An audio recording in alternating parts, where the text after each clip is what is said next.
Mr. President, Secretary General, Excellencies, ladies and gentlemen. Last Wednesday's airstrikes obliterated Al-Quds Hospital in Aleppo. They blew apart at least 50 men, women, and children. It killed one of the last remaining pediatricians in the city. A murderous airstrike. There were almost 300 airstrikes in Aleppo over the last 10 days.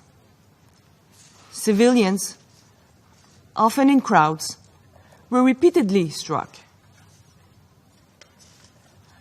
What are individuals in wars today? Expendable commodities, dead or alive. Patients and doctors are legitimate targets.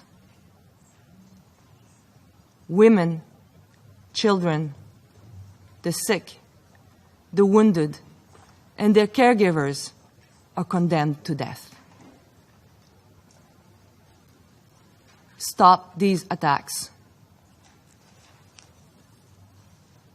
I went to Kunduz, Afghanistan, following the U.S. attack on our trauma center on October 3rd, 2015. One of the survivors, an MSF nurse, whose left arm was blown off during the relentless airstrike, told me something that keeps haunting me daily. He said that when fighting erupted in Kunduz, MSF staff was told that his trauma center was a safe place. Over and over again, we said that. He told me, "We believed you. But did you know? Did you know that we will be bombed?" I told him that until October 3rd, I truly believe that the hospital was a safe place. I cannot say that anymore about any medical facilities on the front lines today. In Afghanistan, the Central African Republic, South Sudan, Sudan, Syria, Ukraine, and Yemen, hospitals are routinely bombed, raided, looted, or burned to the ground. Medical personnel are threatened. Patients are shot in their beds. Broad attacks on communities and precise attacks on health facilities are described as mistakes, are denied outright, or are simply met with silence. In reality, they amount to massive and discriminate and disproportionate civilian targeting in setting. In the worst cases, they are acts of terror. The effect of attacks against health facilities emanate far beyond those immediately killed and injured. They demolish routine and life-saving healthcare for all. They make life impossible. Full stop. On October 26, 2015, a Saudi-led coalition airstrike hit an MSF hospital in Aden, in the north of Yemen, leaving at least 200,000 people without life-saving care. It was the first of 3 of MSF facilities partially or completely destroyed in Yemen over a period of 3 months. Attacks on MSF facilities provide only a glimpse into the brutality of war. Attacks on other hospitals and clinics, and schools, markets, houses of worship are routine local health workers bear the brunt of these abuses. We are at a deadly impasse. We can no longer assume that fully functioning hospitals in which patients are fighting for their lives are out of bounds.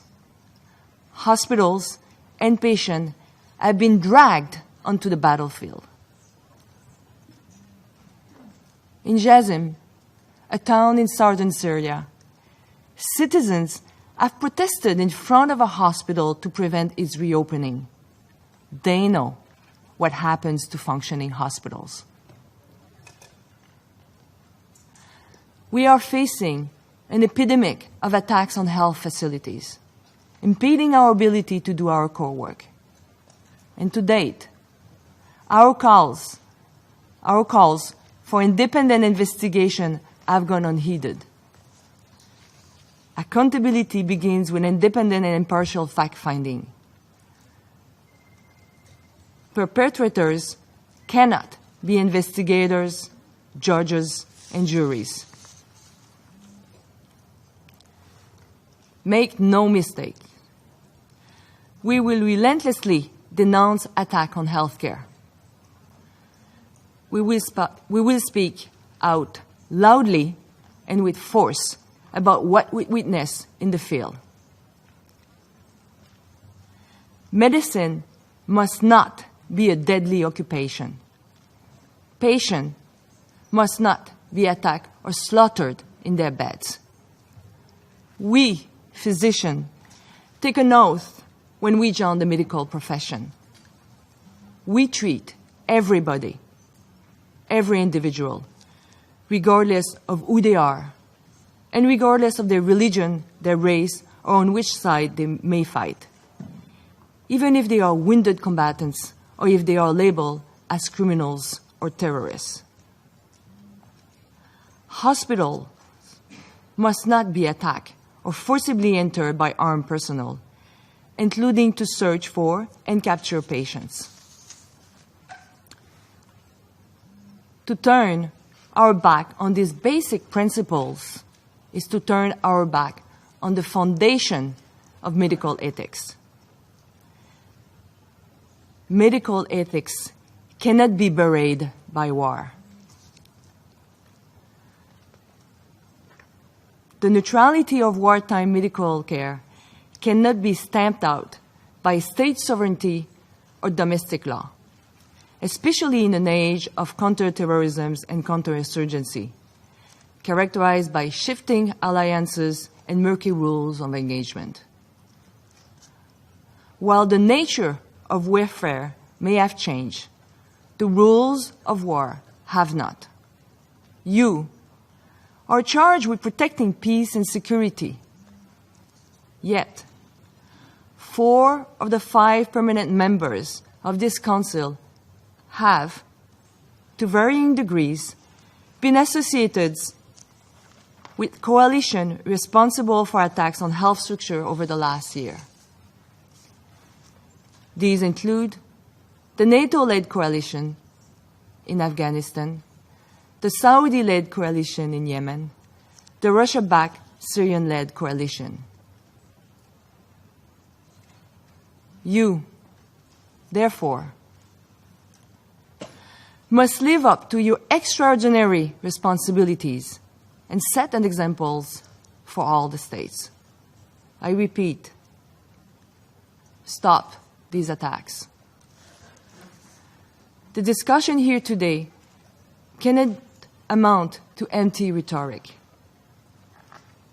This resolution cannot end up like so many others, including those passed on Syria over the past 5 years, routinely violated with impunity. Healthcare in Syria is thematically targeted, and besieged areas are cynically denied medical care. Uphold your obligations. Ensure the protection of the impartial provision of healthcare in conflict. Also, support the obligation of health workers to treat all sick and wounded without discrimination. Dr. Maz, the pediatrician murdered in Aleppo last week, was killed for saving lives. Today, we remember his humanity and bravery, shared by so many patients, nurses, doctors, communities, and MSF staff caught up in conflict. For their sake, translate this resolution into action. Recommit unambiguously to the norms that govern the conduct of war. This resolution must lead to all state and non-state actors stopping the carnage. You must also pressure your allies to end attacks on healthcare and population in conflict areas. We will not leave patients behind, and we will not be silent.